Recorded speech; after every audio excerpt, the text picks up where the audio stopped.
So that's my reasoning, but could be wrong. Who knows? What do you think, Dorgo? EG don't want Artstar to play Dota, apparently. They definitely don't. Evil Geniuses, as we were talking about, they won this second game, so they actually had first pick this time around, in which case Navi responded with Dire Side. Both teams choosing first pick, as you mentioned. Ench Bounty banned really, really quickly by EG. Navi's going to take out the Lone Druid first. Enigma again? 10 seconds. Possible, but I don't think it's warranted. Radiant side? Yeah. And his first pick, I don't think Enigma's as solid, just because it's not a first pick hero.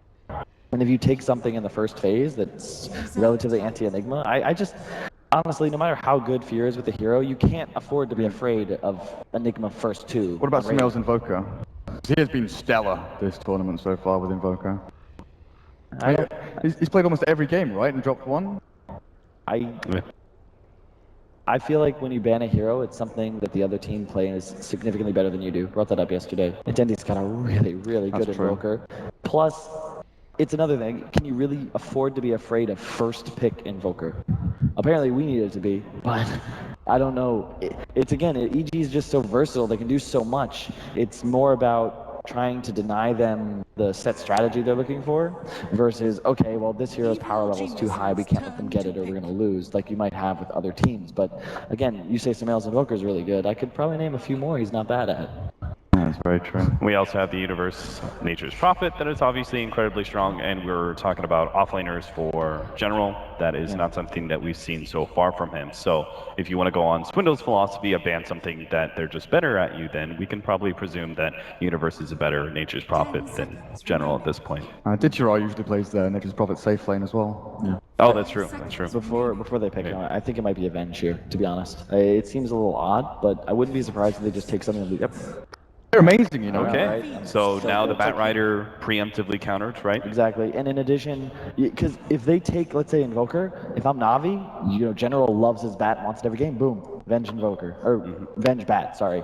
Both heroes really good against Invoker, very low base armor hero, doesn't want to itemize for armor items, and obviously the Bat Rider counter is nixed. So, would you say there's, what's the downside though if they grab both here? Invoker and Bat Rider for Navi. It's just they're both intrinsically weak against Venge for the reasons I just described. Right, okay. Like you can't really afford to pick those heroes, and Venge actually is also quite good against Chen for the same reason. Very low base armor hero. It will build into a mech, but it doesn't help the creeps. When you, especially as you just saw in that game, I don't know if you guys noticed, but the Chen creeps died a lot because once they get the minus armor, suddenly like 3 attacks from Drow and an Ursus dead. So it's a very difficult game, and even some of the supports, thanks to the Drow Ranger aura, were just able to right click. What about Wisp for Navi? Because that's something Seneko is pretty damn good at. You know, going for the Wisp Tiny that we saw earlier on, it can work out, and maybe it's one of those strats that EG get caught off by because they haven't, you know, seen it in a while. It's possible. I would, again, Venge also is quite good against Wisp. They're going to take the Chen. And also EG is really good at countering Wisp. I'm always scared of that. I'm kind of jealous. Like, again, my team, I love my guys. We're obviously keeping the same roster, but we just aren't good enough and we aren't deep enough to be at a point where I can just be like, you know what, I'm just going to take my here. I'm going to pick the 5. Let's just take Venge and we'll just see what we want to do, you know? And that's a huge advantage for PPD because in the situation, he does this a lot, both with Venge, CM, and Tree. He'll just first pick or first 2 those heroes. And now you're like, okay, well, we can take 2, but what the hell are they going to do? Like it. That's way too early for me. EG knows that hero very well. Arteezy Lycan goes all the way back to TI4. I'd be very surprised if EG doesn't know how to deal with this. How do you deal with it? I got no idea. Tell us the secret. I was going to ask that question. I thought you had a secret. Are you holding things back here? No, I mean, Lycan's just pretty weak. Laning stage, you can abuse him a little bit, but I don't expect EG to do that so much. I think they'll just... You just pretty much have to defend the towers and have some way of controlling him. I actually think Naga is really solid in this game thus far. I wouldn't be surprised to see either Fear or Arteezy Naga in this game. And you can say something, Kat? I just thought it would be interesting if the Wyvern ended up showing up on Evil Genius's side, but I also wanted to talk about the Earth Spirit. Why didn't that hero show up last time? We will see it this time around. Team, it's funny because Zach, we actually gave EG Earth Spirit a while back, like an MDL, because as I discussed, you want Fear on a hero that you know he's gonna, want him early picking his hero, and he wasn't amazing at the hero back then. No, he wasn't. But now he's pretty good. He's really good now. Yes, he is. So I like the pick. They could potentially Venge Core, but I really don't think that's going to happen. Earth Spirit's actually quite weak against both Chen and Lycan. More early game focused minion heroes are very strong against Earth Spirit. But it's Earth Spirit, so you really never know. The hero gets treads in a veil at 20 minutes, and suddenly he's soloing both your supports with a kick. So we'll see what happens. What do Na'Vi really want to pick up here in order to further invest? Because they pick up the early Lycan, right? It seems like they're very much focusing on their own strategy, kind of push strat with a lot of summons coming out. How do you double down on that? They're Dire Slade, they want Roshan, they need Vision. Beastmaster might be an option here just to have the Hawk and give them that More intel Necronomicons. and more summons and units to throw into the mix as well. Yep, I agree with that completely. I think a Tidehunter might be possible. It's the traditional old school Chinese counter to both to Venge, and I think it's also quite effective against Earth Spirit because, you know, you cleanse everything and then ravage stuff, and hopefully things die. The only thing is, again, like we saw last game, there were two heroes that really wanted Ancients. You don't really want to take an offlaner that requires them to catch up when you have a Lycan. You want him to rotate out of the lane very quickly. You want to control the safe lane hard. Get Lycan level 5, he can then screw off, go farm hard camp, farm Ancients, you get your support levels, start making rotations with the early Lycan ult, maybe take Roche, get towers, get momentum, win the game. And if you pick something like a Tidehunter, much slower to come online. I do like when Chen can just go for a rush Ags over getting a mech, so maybe a Darkseer could be possible, but it's interesting. It really depends on how Artstyle wants to take this draft. And what about supports? We haven't seen the line being banned away. We already have enough incentive with the Lion Chen combo, but then when you talk about Lycan leaving lane, opening that up, there's the Invoker for Dendi. Like that a lot. It's relatively weak against both the supports of EG, specifically if it's, I mean, you know it's pretty much going mid at this point, so Earth Spirit just sits mid for a while. very dangerous. Artstyle is going to need to help a lot, and this is pretty much where I expect the game to be decided. And I like, I'm not a huge fan of the pick because, like I just brought up, how they're going to need to control the safe lane. Lycan is is an okay solo hero, but if you're in a position where a lot of attention is drawn towards the mid lane, you can punish a dual lane Lycan really hard with just one hero. Let's say if they have Darkseer Earth Spirit dual lane up against the Lycan, they could just run straight into the other support as well. I would not be shocked to see a Darkseer here. Both DP and OD were banned, they're both quite good against the Darkseer, and in addition, you see both of the main cores of Na'Vi, and while Invoker's got a favorable matchup against Darkseer, I don't really think it's a huge deal, because they'd be able to apply, as you said, so much pressure on the Lycan. It'll force the Chen there, it'll force the support to stay there, and then Fear at any point can roll middle, Invoker's dead. So if we look at it that way, what kind of carry here does EG want to do to actually have the safe lane farm and maybe deal with the Lycan as we get into like 15-20 minutes? Is there anything that matches up particularly well against him? Beastmaster, interesting. Okay, they're going to go in a different direction. I'm okay with that pick though. Let's take it away from Na'Vi. A Void into it. I don't know if I like the Void too much here. They have really good CC for him. A lot of, I mean, Beastmaster, if you Necrobook, drain his mana, and he's not, like, if he doesn't have an Ags, he's just now and can't ulti, so. And Vengeance lane is reasonably good, right? You just wave and right click, so and then you stop hitting him, so he's got to either time walk and waste mana and the cooldown, or he's got to just tango up. I actually favor Void just because the stun isn't long enough to prevent you from leaping the damage, even if you max it, so as long as you don't die to it, you're okay. My concern is the Earth Spirit, because that's like one of the best Void killers there is, especially when he gets more levels into and it has silence available. But Beastmaster I like just because it's one of those heroes where it really doesn't matter what Na'Vi picks as their final support, and just to note, they're actually saving the support for last pick, which I'm really not a huge fan of. Unrelated, but is Seneko drafting for Na'Vi? Yeah. Have I not noticed that? I thought it was Artstyle this whole time. So Seneko's actually saving his hero for last then, which is quite ambitious, and it's just interesting to show how, you know, PPD picked his first and Seneko's saving his for last. So it's everyone sees Seneko as sort of the star of Na'Vi. I think that he's the only member of the roster for more than, what, 3 months, other than Dendi, if I'm not mistaken? Other than Dendi, yes. So obviously there's a lot of faith in him from both Dendi and the organization. So hopefully he'll pick something surprising. And do you ban out the Wisp here just in case? No, if Na'Vi picks Wisp, like they're. No, I mean, does Na'Vi ban Wisp just in case? Because the. Oh. Okay. And you think Core Earth Spirit comes out on or Core Earth Spirit? I mean, if it was MVP, I'd probably be concerned. But EG, like they don't really need to resort to weird tricks. I guess so. They're in a very strong position with this draft, I believe. Isn't Bristleback not very strong against Necronomicon heroes or mana burn in general, right? Isn't that a problem? Also quite weak to a certain extent against Void, as you can lock him facing a certain direction. In addition, time dilation Yeah, time prevents you dilation. from using your hero for quite some time. Yeah, so we could get off one quill spray, get time dilated, have all this mana burnt. We may not see any quills out of this hero. He's going to need to itemize for either a early BKB or it's kind of weird, but I actually think Lotus Orb is a potential item for the Bristle just because it gives him, it's obviously armor, which you really need to build on that hero. In addition, you can then remove all of the silences, time dilation, etc., and it just gives you mana regen, which is really helpful, especially if this Invoker happens to be Quaswax, although I doubt that. Yeah, and this is probably going to be pretty physical damage focused. That was kind of interesting though. I wanted to bring this up. The Exort Invoker, much stronger with the Lycan, right? Forge Spirit, Howl, etc. But isn't Quaswax Invoker, you already said it's Invoker not great versus Vengeful Spirit and Earth Spirit, but isn't you're more susceptible as an Exort Invoker than against that kind of roaming power, right? Definitely.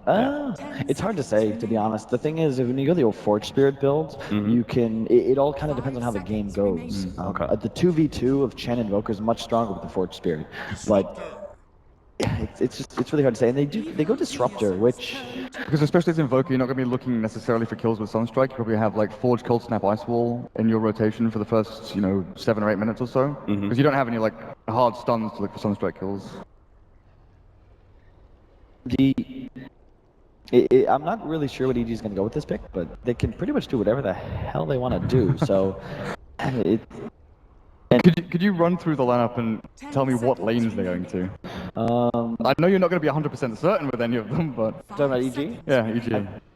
This is almost certainly going to be a Beastmaster offlane, an Earth Spirit anywhere he wants to be, and then the Venge Bristle safe.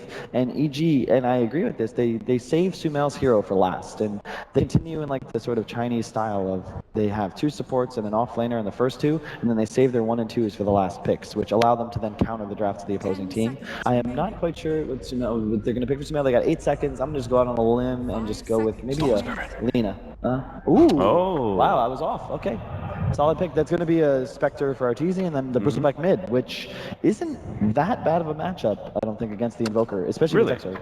Yeah, the Exort Invoker, what the plan being just quills and address the Forge Spirits? Forces you to go stick as well. Like Invoker doesn't want to buy one waste item slot, it's waste of money early on. You don't go with the null, you can't buy extra regen, the self. Like it just messes up your entire laning phase pretty much. It's also really the Bristle mid is going to be very difficult for them to kill with the Chen Invoker rotation, and in addition, it is a very easy kill on an Invoker with an Earth Spirit roll. So I once again just favor EG's draft. I think that the difference between first picking your 5 and last picking your 5 is a huge advantage for the team that gets their 5 out early. Like there's a reason we number it like that. Like the 5 hero normally will have like the least amount of impact, and the Disruptor is a solid pick, but I don't see it as this just amazing hero. Like, wow, that's not a game really changer. solid. Exactly. It's just an okay hero, and I favor EG's draft probably like 70-30, and I just think that they're just too good to allow Navi to surprise them. All right, guys. Well, here it is. Game number 2, Evil Geniuses versus Navi. Toby1 and Milk, take it away. Thanks a lot, Cap. Yes, we are here for game number 2. Let's see. And move forward. Will it be EG in a 2-0 wipe, or will it be Navi forcing us into a third game? Malk, it seems Navi has a very eclectic draft this game. Yeah, so like I really like the 3 opening picks, even the early pick of the Lycan, because EG banded out and DJ Ra played a really good Lycan yesterday. They could actually just I've said this several times today, but they could have forced the issue and just Deathball pushed with those heroes and then combined it up with something else, and then they completely demolished their own synergy by picking up the Faceless Void and the Disruptor, and it's sort of like the last game we saw from them, where the lineup was all over the place. They didn't really seem to have a plan or anything, whereas EG still picks up, Beastmaster, Vengeful Spirit always have some kind of synergy together, and then the Bristleback is a bit of a surprising pick, I'd say, especially because it's going mid. Yeah. I'm not necessarily against it. The Spectre ban was to be expected, or pick rather, was to be expected because of how much we saw them played yesterday, and I think Arteezy had an especially good game on it, despite the fact that he was being kept down a lot in the lane. But as the panel was saying, like the Bristleback pickup really plays out beautifully just because it's so good up against Dendy's Invoker. And then he's actually not going to go for what I thought he might be trying to do here, which is something like Quaswax, that the panel was also saying like that normally the Bristle is not great up against Necro style heroes. And if you're obviously an Invoker, you just have like an EMP Tornado, you take away all of that mana with the Bristleback, and then there's just no more quells to speak of. But it's not the case. In fact, looks like they have actually balled forward to Dendy. He's got no easy regeneration apart from like burning that salve of his. One charges or not, it's going to be a very difficult lane for Dendy and a very high consumable lane for him. Yeah, probably, and I agree with Swindle entirely. Like, art style is gonna be the deciding factor on how Navi's early game is gonna go. He needs to be omnipresent in this mid lane to allow Dendy to farm up, because Digera is probably gonna have a pretty easy time up in the top lane with the support of Disruptor. Very annoying for any melee hero to go up against Disruptor and support. Well, Universe is prepared with plenty of regen though. bottom lane, Fear, a little bit of a wide ball right there on General. Unable to connect, which means there was no instant follow-up. Universe was also heavily harassed by Seneko, and he's already had to burn that salve of his on this top lane. Yeah, but the return is then that Suneko actually didn't have as much regen as Universe, obviously, so he's running around on half HP now. Okay, Samel's having a very bad time. Like, Artstyle hasn't really done much. Like, his presence is here in the lane, but he's hit, like, I think he's hit 3 or 4, like, Hadoukens out from that Sada Tormentor against the Bristleback. Yeah, the Shockwave is, when you say he hasn't done much, he's basically taking away all the HP of the Bristleback with those 400 damage. Artstyle, well, PPD, he's going to get nuked down a little bit. Artstyle, do you have enough damage? There's no more blast coming out from that Sada. He's out of mana, and Artstyle knows it. He'll turn to as much damage as he possibly can as Samael. But the kill has basically been done. General was in the neighborhood as well, and the Sunstrike, a little bit off target. Samael not going to go down to that one, and you still got this battle going on. There's Balanced Spirit going up against Faceless Void. Honestly, a part of me thinks that Sumail wasn't even mindful about the Sunstrike. It didn't seem as if he was intentionally trying to dodge it or anything. He just changed position on the Hellcaller to make sure that he got the kill on it. Unintentional awesomeness. Yeah, so the good thing for Navi is that Ditara is free farming on the top lane, and you really want the Lycan to have all the farm you can get as fast as you can get. I really liked his build yesterday, that he ran up against Secrets with the Solar Crest into Necromicon. Mm-hmm.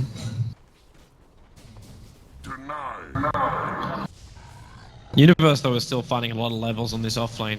So once again, we're going to see an EG offlaner with a quick ultimate. Be it obviously it was the Chrono previously, and this time around it's going to be a Raw.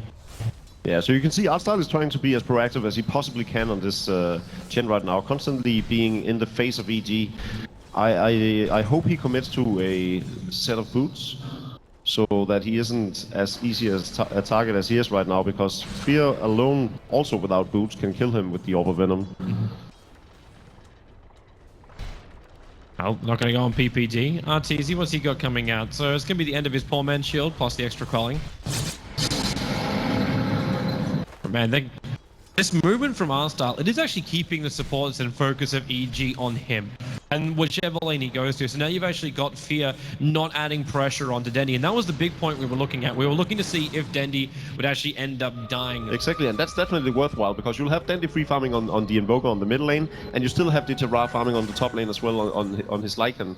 And eventually, those two with the summons they have will be able to push down the towers, and that is the real edge I feel like Navi's draft has on EG. The fact that they have these summons that can escalate their farm and keep pressuring the towers. EG's tower defense is a lot, or not tower defense, tower push is that's a lot. It's a lot weaker. Yeah. Like, until the Bristleback is able to get, like, bigger and bigger, because that's where you get most of your damage from, when he's able to get those higher stacks up in Warpath. Then the physical damage will melt through the buildings, but you kind of need that, because the Spectre isn't a tower pusher. What I wanted to say is that there's a lot of dive in their lineup, but there's very little tower damage. Well, PPD going to get trapped up. General's going to make his way over as well with that time walk forward. Doesn't get the time lock on the first hit, however. There's no big following up damage from him or control. The Satyr Tormentor's back, still has half of his mana pool. You could argue that 600 mana is a... Dendy being initiated on by Samael. Samael, gotta be careful, he can still be glimpsed back, he's pretty low on life, and yep, here comes the glimpse. He triggers the Fairy Fire, keeps his back turned, it will actually be the kill. Seneco's dropping very, very low. At the same time on the bottom lane, Navi find themselves another kill. They get 2 cores, the safe laner and the mid laner of EG, for the price of a Disruptor. Yeah, I didn't even see how he died on the bottom lane. Did he get incredibly low through these shockwaves? The last thing I saw was Arstyle's creep surrounding him underneath the tier 1 tower. But he dropped very, very low, moving back behind the tier 1 tower. Yeah, well played by Arstyle. Definitely getting a lot out of the early aggression from the 10. And now he's actually got both his boots and is closing up on the Arcane boots as well. Another movement by PPD, but Dendy, this is one way to stop yourself from getting ganked. He keeps sending the Forest Spirits to scout out for the runes. But it also sees the rotations of any of the EG support heroes that normally try and like pick you off when you do move for these runes. Yeah, another purpose that summons are really good for. Artstyle controlled the bottom rune, denied it. This CS is so damn good. It's 45 CS in 6.5 minutes for Didier. Like this Lycan, you said free space on the top lane. It really has been that. Universe has managed to find 23 of his own, and he's got this Iron Talent, so he's not far behind. But it's just the fact that Diddy Ra's moving himself in a really good position. You get out that Vlans, and with this lineup from Na'Vi, Roshan really isn't that difficult, and well... Easy pickup on PPD with the glimpse into Dendy's Cold Snap. Not much support can do. So what EG wants to have happen in this game is that they want to gank all over the map. They have 4 heroes that are very, very effective in ganking. It doesn't feel that way though, because right now it looks like Na'Vi are the ones who are ganking all over the map. Well, they need the levels to follow up with it. It's not until Spectre gets the Haunt that the lineup gets potent enough to do so. But he can't get enough space in the bottom lane to do so. Exactly. Every time he comes in close, General just runs at him. Beastmaster is still not level 6 for the Primal War, and the supports are standing up there waiting for that to happen so that they can kill off the Lycan. Well, they can try. Snake will definitely want his glimpse back before they do it. Meanwhile, Dandy is just getting bigger and bigger. He's actually the top net worth on the field now with the Hand of Midas completed. And just beating into the bristleback with the Sunstrike. Samael, he walks into it, that last attack from the Force Spirit. Barely reached from Denny, but it will do the work. The wall is up from Snako, buying the space, the ball forward, D-Ride getting stunned up. But once again, EG lose a core, and Disruptor is the only casualty of war here from Na'Vi. Yeah, so what Na'Vi wanted to do was actually go on the Beastmaster on top lane. Dizera constantly harassed him to take him down low so that the Disruptor could come in and glimpse him back. So Dizera preemptively uses Shapeshift to go on him, revealing the smoke of the EG players, and instead it's gonna be Soneko who plays with his life, but that's definitely worth it because it lets Dizera survive this gank that they were going for. There's still Primal Raw up on the Beastmaster though, so any lane right now, they know he's home healing, so they gotta be careful about with all of their lanes. I think Dendy especially should probably be extra careful. There's no Haunt up on Spectre though.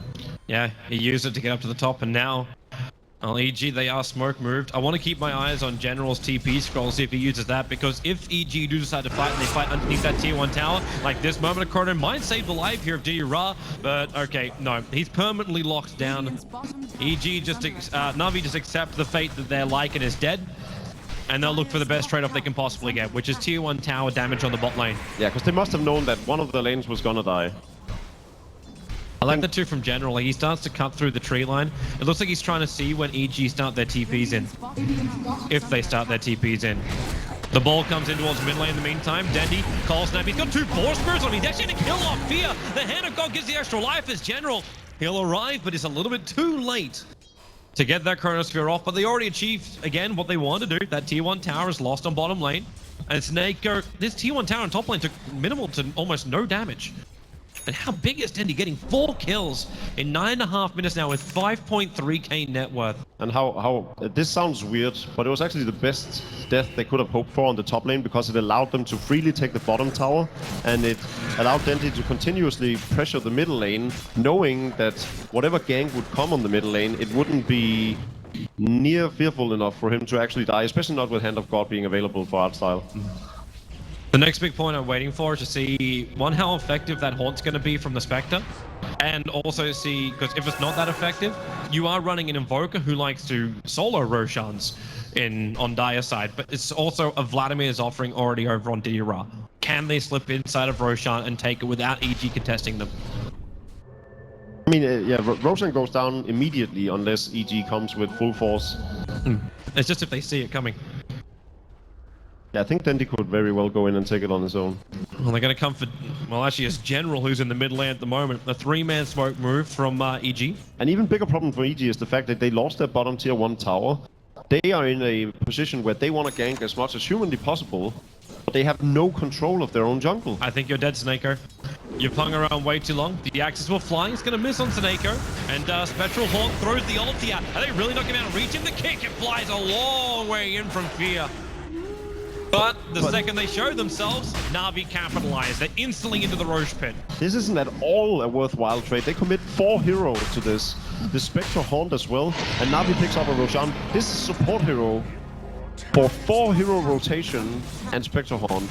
You know what this actually reminds me of? It reminds me of like those secret trades, like with the Beastmaster running in, trying to take out like a ranged Rax as a trade-off. It's a complete act of desperation right now. Na'Vi is in full control of this game, and the only response that EG has is ganging the top lane over and over again. Because whenever they try and touch Dendi on the middle lane, they fail. They have no control of their bottom lane, and they just gave up Roshan as well against 3 of the best pushing heroes in the game.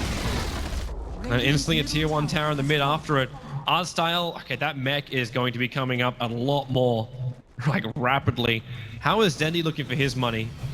So he's 1.4k away from having the Ags.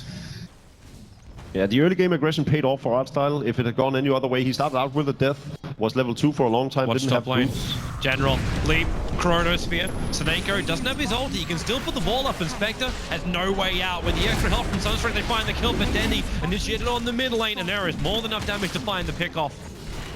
Even with this Aegis the Immortal, the chance of surviving through this, he gets the Ghost Walk leveled up. Snako brings in the extra help, and Dendi, he just wants down, but the Sentry Wall is down. PPD, he's there, and a big kick coming in from Fear. Dendi, where's the extra life? They just don't have enough. Dendi will drop, and the Chen army is surrounding Universe. They're finding pick after pick, and with a glimpse back, hope may be lost right now. Samael pulled back into the middle of Na'Vi. They bring him down. Spectre will come back to World of the Living.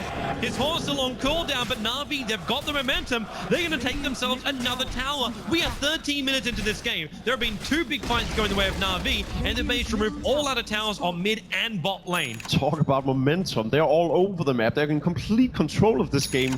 They take out Spectre on the top lane while pushing a tier 2 tower on the bottom lane, while Dendi is standing middle lane, entertaining 4 heroes, surviving for long enough for the rest of the Na'Vi to join forces from both the other lanes and taking down 3 additional heroes of EG. And now they're just going to take another tower. Is Sphere going to stop him? He's balling in, he's got magnetized available, and with a big kick, finds through from the Spectral Haunt, going to go to work. Can this be the time when Na'Vi gets punished with that glimpse? Well, you can say goodbye to Samal. He's sent back to Nako. They finish their TPs. Na'Vi are getting out this one scot-free.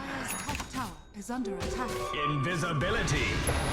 RTZ as well. Gotta be careful.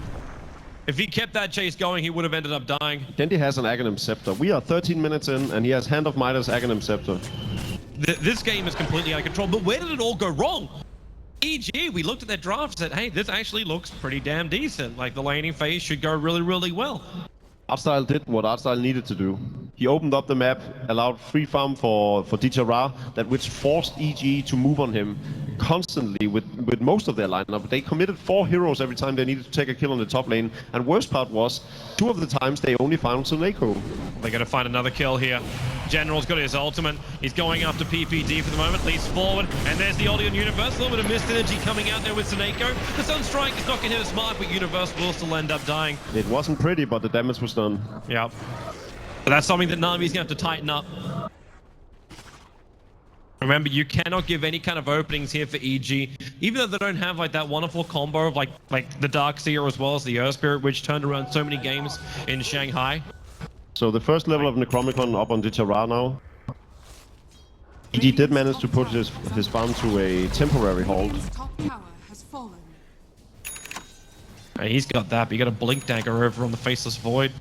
These Chronosphere positions be wonderful.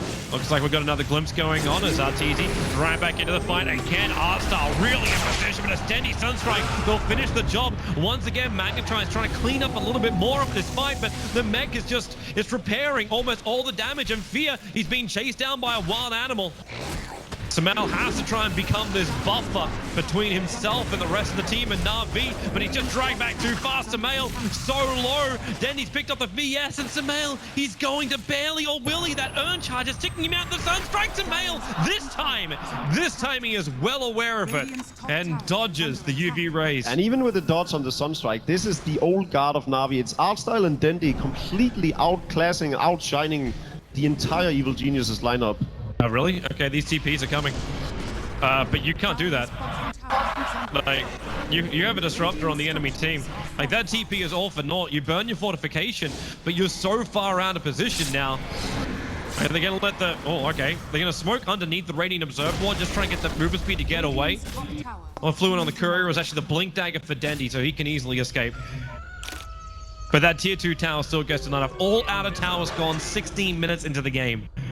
So but this is the dream that everyone here in the arena was hoping for, that Na'Vi would show up with the same Na'Vi that we saw in Game 3 against Secret yesterday, and so far they're delivering in this game. The first one, definitely not, but second time around... Universe. You start that time dilation over on him. General wants to jump forward. He's got the Chronosphere. RTG comes into it. They're going to two-man Chrono. The kick from Fear, however, stops any from instantly following up. PvD with his swap. He sacrifices himself for the greater good. And Seneko, the controllers on RTG. The kicks are off mark here. And will they actually find this kill? The Wolves are chasing him down and glimpse him back. Seneko wants the kill and they found it. 3 down. But you do still have a lot of damage coming up from Sumail. He'll finally get some revenge on the Disruptor. But how many times have we seen this where Seneko is the only one to die for Na'Vi? He's got 4 kills, and I'm fairly certain you can say Na'Vi took 4 really good engagements every time he died. I mean, Seneko did everything he had to do in that fight. He caused 2 of those deaths directly, especially the RTC one where he lands all the spells on him. The glimpse into the ulti combo. And then, you know, with him, most of his deaths has benefited Na'Vi. Gotten towers from it, they got Roshan from it, they allowed the Lycanthrope to stay alive from it. It's still crazy how this lineup of Na'Vi has just come together to make all of the lanes work. Just to make everything function, the space the Chen did create. And now they're sitting in this position where, like, we could be seeing the same kind of path for them. Game number 1, maybe not go too well. Game number 2, hey, it wasn't clean, it wasn't pretty, but it worked pretty nicely. Then again, this is still, if you look at the graph-wise, this is actually pretty clean. It just doesn't feel it. I mean, Dendy is so far ahead, it's almost absurd. He's sitting on 11,600 net worth. The closest one is Ditera with 7,400. It's going at 132 gold per minute right now. The funny thing is too, like, all he's got, like, I say all he's got is a Blink Dagger plus an Aghanim Scepter 18 minutes into the game. What do you go next on him? Like, do you try and just, like... I mean, eventually... Do you play position? Do you get BTs? I think BOTs would be fine right now because he's so far ahead. I think they're always good. Most often you see Invokers go for the Hand of Midas, Blink Dagger, POT, or with the Yule Scepter, and then go for the Aghanim Scepter. Dendy was just skipping the middleman and going straight for the Aghanim Scepter. And then, you know, he's going to follow up with the Octarine Core. Question is, he's going to go Octarine Core first. Yeah.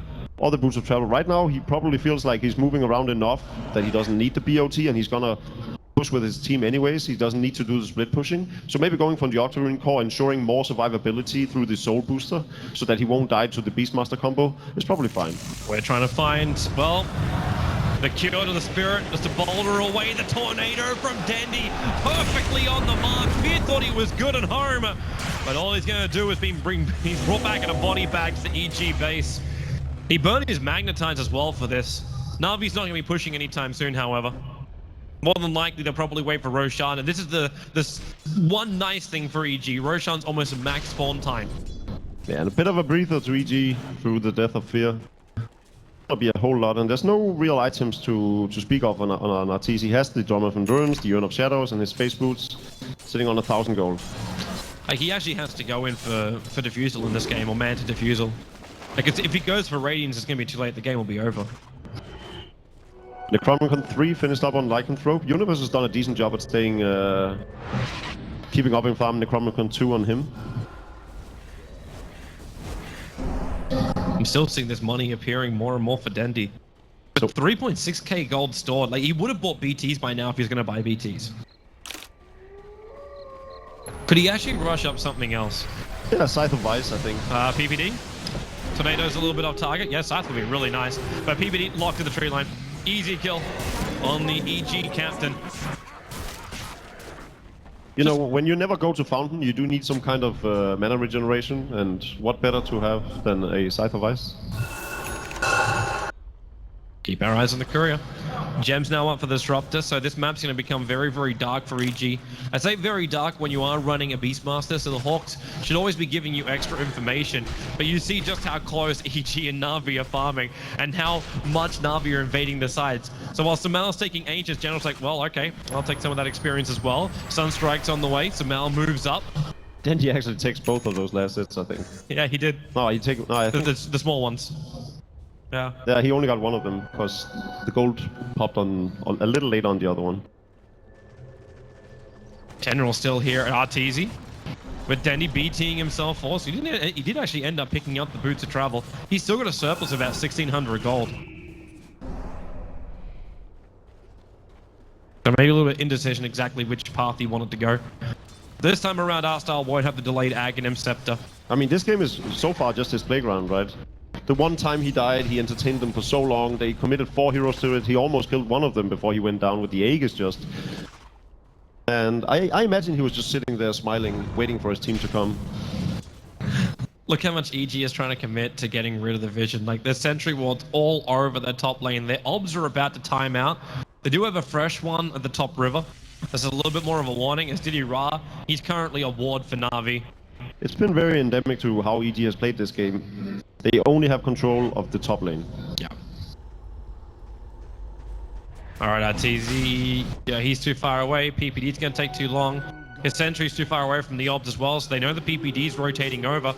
There's no one else here, however, so all PPD can do is put down a nice ward to watch the bottom river. But this Roshan is so easily belonging to Na'Vi.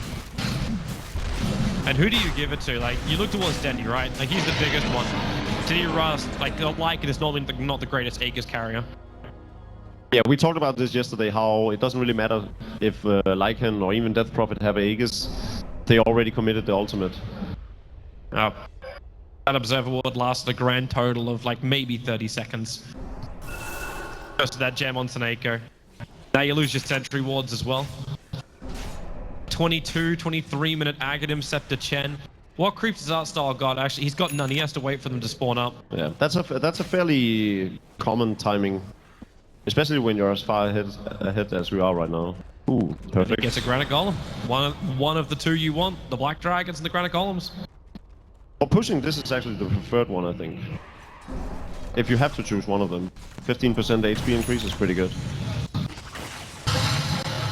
Beastmaster finishes up his level 3 Necrobooks at Universe. At least he has this. He is trying to keep the momentum on the top lane going as far as he can. The balls are already down from Universe, and just with one quick boulder kick, the tier 2 tower will start to take some level of damage. But Denny's back to defend this. He can TP back to the lane in 40 seconds time anyway. And with the space he's getting to farm up on the top lane, that Octarine is really not far away as well. Damn, I'm still questioning if it is the Octarine. I know Dendy really likes to get that early Scythe of Ice as well to sort of be able to pick up kills on his own without them doing anything about it. Well, it's up to him. With the Blink Dagger, the Scythe definitely makes a lot of sense. Of course, if they just keep this game going for another 10 minutes, he can take both.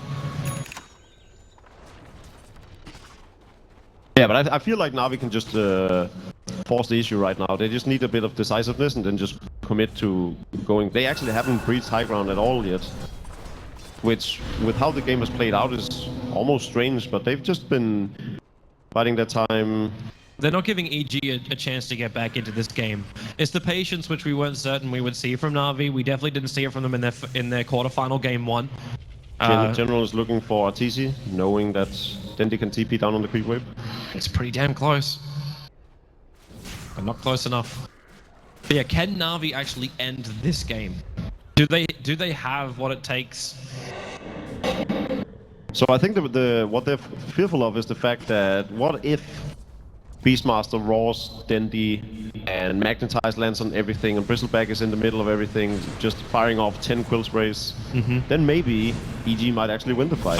Goodbye PPD. The Chrono Sphere as well from General. It catches out Arteezy. They're going to have enough damage. Arteezy, yeah, he does go down. The Magnetize doesn't do anywhere near enough, and the Raw is even used on Seneko. They do bring down that Disruptor finally, but what really is Samael doing? He's over on the side trying to battle up against Artstyle, not to mention the Ancient World, and he loses because Diddy Ra was right in there with him. 3 heroes will drop, and Na'Vi have now got a big opening to go high ground and do damage to a tier 3 and potentially Rax. Yeah, and then he remains alive, still carrying that Aegis of the Immortal, so there's no way Hit your buyback. that they're gonna back off.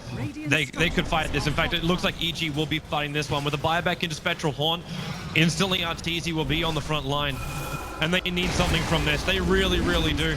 The tier 3 tower. Oh, okay. Is Na'Vi going to give them the space? Navi's playing it very safe, very cautious.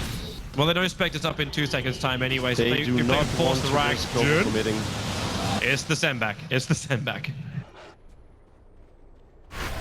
Solar Crest now up on DJ Ra. Artstyle with the almost perfect creep combo. The Dragon, the Grey Knight Golem, and the Alpha Wolf. The dream. Just like the Aghanim, Scepter, Blink Dagger over on General. Without actually having the Vlads on him now. Yeah, well, the Lycan already has one, so... Yep. That's the nice space, and the synergy which we weren't certain would see from this Na'Vi lineup. So Nyko now going for the Aetherlins. He's the only one who's been suffering throughout this game. We get our answer from Dandy. It's not going to be a Scythe of Ice, it's the Octarine Core as his next major item. It's a nice drop as well on the BT, so we can deal with the split push that EG is attempting to do. Yeah, it's the most standard build of all. And here comes Na'Vi. They already did the damage to the top. That would be the lane they'd like to go through. The creep wave in the bottom is almost pushed in as well. Yeah, but the mid lane is still far and away the best lane to actually take down. So, and then of course, And they DJ Ra split can it. do this. It's not hard to take out that range Rax, but he is very isolated going in by himself with that wolf form. But it doesn't really matter because he's distracting everyone. Samel's on the front lines trying to defend against everyone else from Na'Vi, but now PPD has to swap Arteezy back out again. He should sacrifice Stone Life, that Sunstrike, and hits from Dendy. He actually found the target, they'll fall through the Chronosphere, and that's a huge one. Universe as well as Samel, they're going nowhere but down. Samel is on the sidelines, Universe will join him. Fierce back into the fight, that this could be it right now. Na'Vi are all over the EG base, and good game, well played. We are going to a third deciding game for the semi-final here at Dota Pit. What an absolute amazing performance by Na'Vi. I was skeptical after that first game, but the second time around they just come in completely refreshed, new team, performing the same way we saw them against Secret yesterday. Amazing. Is Na'Vi back, Toby? I don't know. If they win this third game, I feel like I can actually say it. This is the dangerous place to be. This is when Na'Vi gets pumped up. This is when they have a lot of confidence and they'll actually go for the big plays. They'll move around the map and they won't live in fear